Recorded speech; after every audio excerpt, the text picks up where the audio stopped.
Hi everybody, you're watching a comparison between the Boss CS-2 compressor sustainer and the Boss CS-3 compressor sustainer for the bass. Um, as far as I know, there aren't any comparison videos on YouTube specifically for the bass of these two pedals. There are a couple guitar ones. Um, and I'm just going to go over some of the sounds that you can get and pretty much what using these compressors sounds like on a bass. I'll be playing a couple fretted basses and one fretless bass. All the recordings on the bass are going to be from this Zoom H4 in front of my cabinet. And the cabinet is a Harkey VX410 with a SWR Working Pro 700 head.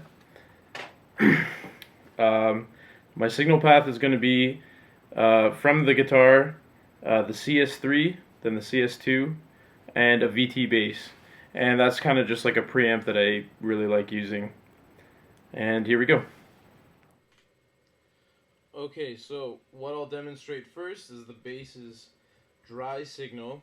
Right now I am playing a Lakeland Daryl Jones through my rig that I stated earlier, and this is with nothing on.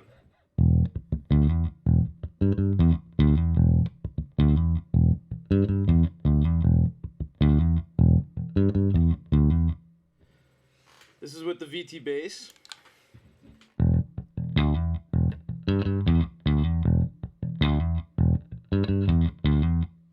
It just gives me a bit more bite. Okay, so right now I have both the compressors set to the 12 o'clock positions, and we're gonna start from there. You can immediately see that the CS-3 has an extra knob, and that's just a tone knob. And I believe it's boost cut, so theoretically, if I leave it in the middle, it should be a similar sound to the CS-2. Anyway, here. CS-3.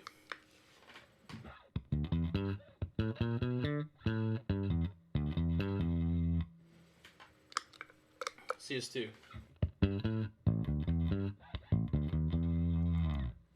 Now, what I like to do first is get a similar level from when the pedal is engaged to when I have a dry signal.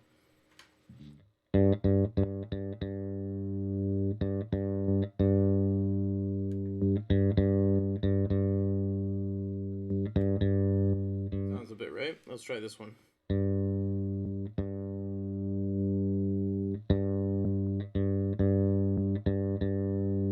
Sounds about right. So, immediately, let's try this. I'll play a riff and I'll switch between the two compressors.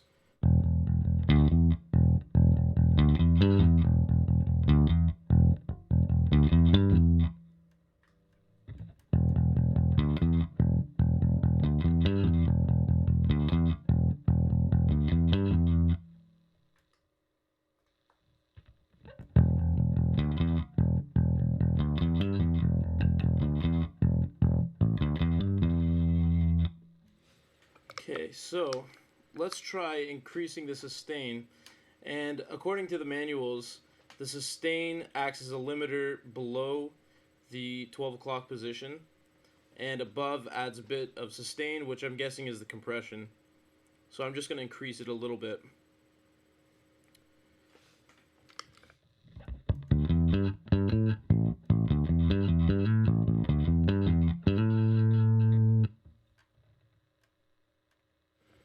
So I'll put the CS-2 into a similar position.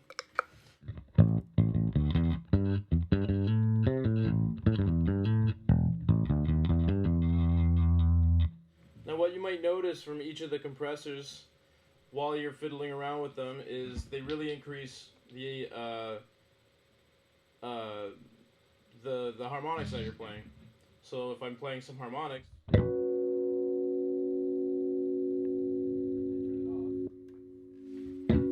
you notice a big difference in the sustain.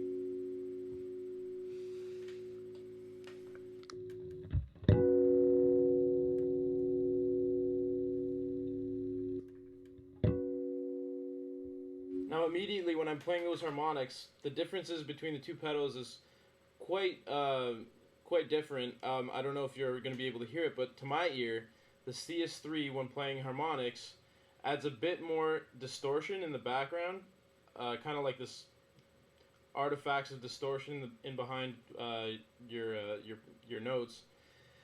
And the CS-2 keeps it a bit more rolled off. It sounds a bit more natural. So I'll do it again.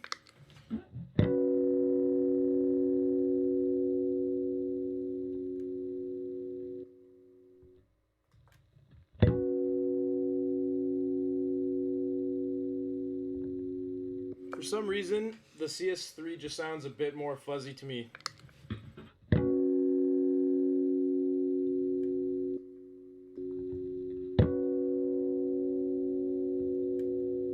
Alright, let's increase the attack.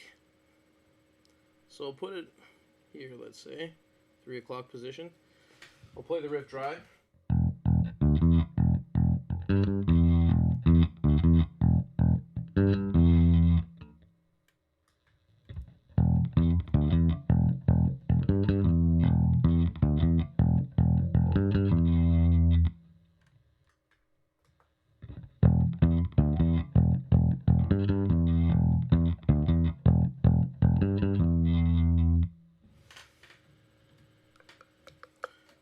Let's increase that a bit.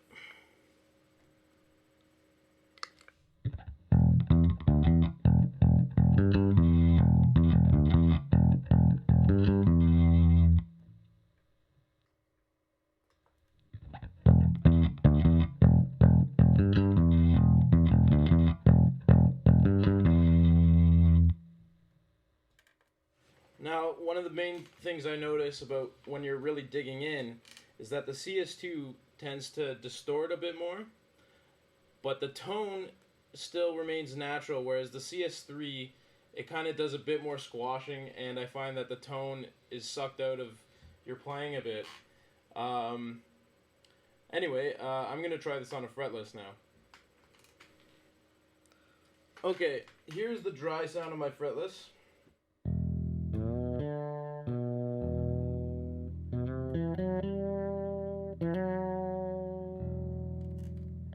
So with the CS2 on, or CS3 rather,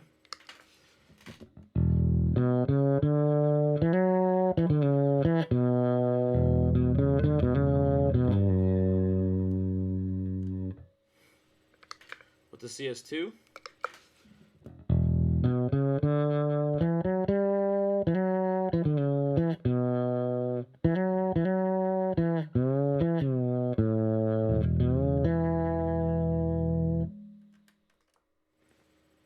take down the attack a bit.